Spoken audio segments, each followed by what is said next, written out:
Honda Jazz adalah mobil yang sangat populer di Indonesia. Dari anak muda hingga eksekutif muda, semuanya suka banget mobil ini. Mobil ini muncul di Jepang tahun 2001 hingga sekarang sudah ada 3 generasi. Kalau di Jepang malah ada 4 generasi ya.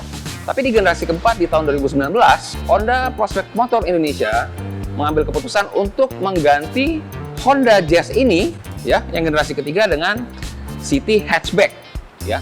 Hari ini kita akan bahas kenapa Honda mengambil langkah demikian. Saya Kelly untuk Honda Megatama.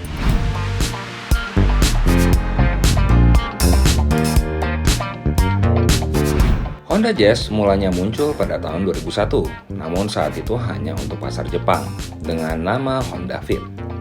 1 tahun kemudian, Honda baru melakukan ekspor ke sejumlah negara, yakni ke Eropa dan Australia. Jazz diketahui masuk Indonesia pada tahun 2003. Namun saat itu mobil ini bukan diimpor utuh dari Jepang, melainkan dari pabrik Honda di Thailand. Jazz generasi pertama yang juga dikenal dengan sebutan kode chassis GD, di mana di Jepang sendiri hanya memiliki varian mesin 1200 dengan kode mesin L12A. Untuk market di luar Jepang dan pada Indonesia sendiri tersedia dalam 2 pilihan mesin, yakni IDSI dan tipe mesin VTEC yang merupakan tipe tertinggi dengan mesin 1500 cc berkode mesin L15A dan kode chassis GD3. Kesuksesan Jazz lantas membuat panas kompetitor hingga merilis saingan Jazz antara lain Toyota Yaris, Mazda 2, dan Suzuki Swift.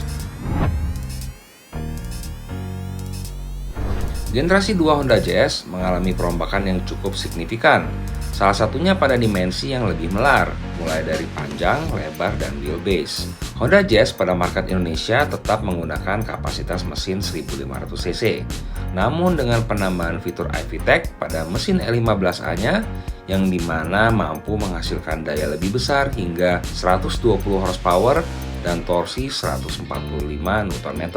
Namun pada saat tersebut, Honda di Indonesia hanya mengeluarkan varian S dan RS yang merupakan varian tertinggi yang memiliki perbedaan, yaitu penambahan segi eksterior dan sedikit pada interior.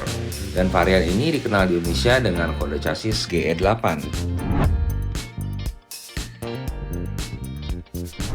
Tampilan Jazz kali ini paling terlihat dari penampilan eksterior dan interior, namun untuk ukuran dimensi hanya berbeda sedikit. Pada generasi ini, Jazz juga tampak lebih sporty dan agresif, ditambah beberapa fitur terbaru seperti sistem lampu besar proyektor lengkap dengan DRL dan LED. Material dasar pada bodi dan kaki-kaki memiliki beberapa perubahan yang lebih baik. Generasi yang memiliki kode chassis GK5 yang dipasarkan mulai tahun 2014 merupakan produk Honda yang sudah full produksi di Indonesia. Pada tahun 2019, Honda kembali memperkenalkan Jazz dengan penampilan dan konsep berbeda dibanding tipe pendahulunya. Diperkenalkan bulan Oktober di Tokyo Motor Show 2019, tampilan Jazz atau Honda Fit di Jepang dibangun berdasarkan visi elektrifikasi atau masa depan yang akan dinominasi dengan mobil hibrid dan mobil listrik. Karena sebab itulah menurut kami, pakem desain Jazz diubah menjadi lebih ramah lingkungan atau eco-friendly. Perubahan desain ini membuat Jazz generasi 4 dinilai kurang sporty dan dibilang umum di sini sebagai versi Jazz yang lebih imut. Menurut Honda Prospect Motor kala itu, berdasarkan hasil penjualan 12.000 unit Jazz di tahun 2019, sebesar 97% pembelinya memilih varian tertinggi yang bernuansa sporty atau tipe RS. RS adalah nama varian sport global Honda yang meliputi perbedaan desain komponen eksterior yang lebih agresif ketimbang standar. RS merupakan varian sport di mobil Honda yang kadarnya di bawah SI atau Sport Injected, dan juga Type R yang keren banget itu loh. Pembelian dominan varian RS itu menandakan aspek yang diinginkan konsumen pada Jazz adalah desainnya yang sangat sporty. Hal ini juga diperkuat dengan image balap pada Honda Jazz di Indonesia, yang dimana hal tersebut menjadi sebuah pertimbangan. Desain imut generasi terbaru ini sepertinya tidak cocok ya untuk pasaran Indonesia. HPM juga mengatakan bahwa selera desain Jazz yang lain bukan hanya terjadi di Indonesia, melainkan juga di Asia Tenggara. Saat perwakilan Honda Asia Tenggara mendatangi Tokyo untuk melihat langsung, maka dinilailah desainnya terlalu imut untuk sebuah mobil yang memiliki image sporty yang telah tertanamkan pada Honda Jazz. Sejak perkenalan Fit generasi 4 di Oktober 2019, Jazz di Indonesia masih diproduksi hingga awal tahun 2021, di mana pada bulan Maret 2021, HPM memperkenalkan City Hatchback terbaru sebagai pengganti Honda Jazz di Indonesia. Para penggemar Jazz pun ada yang kecewa, sehingga sisa mobil Honda Jazz di Indonesia diburu oleh para entusias. Hingga tagar Sayonara Honda Jazz bergema di Twitter. Inilah bukti sebenarnya Honda Jazz sangat melekat di hati para penggemar otomotif di Indonesia. Lalu, bagaimana proses Honda City yang tadinya dikenal sebagai sedan tiba-tiba muncul sebagai sebuah hatchback? Honda sangat khawatir ya, karena mereka punya produk yang sangat sukses 20 tahun terakhir dengan Honda Jazz. Akhirnya mereka memberikan tugas kepada Honda Asia Tenggara atau Asian Honda untuk meramu sebuah produk baru yang harus lebih baik dari Honda Jazz dan bisa diterima oleh masyarakat di Asia Tenggara. Di sebelah saya sudah ada City Hatchback yang modif ya, di sini nggak standar sih. Di sini kita lihat modifikasinya cukup keren dan auranya JDM banget ya. Mulai dari cupnya yang udah karbon, terus banyak stiker-stiker Jepang yang membuat karakter JDM-nya tuh kuat banget.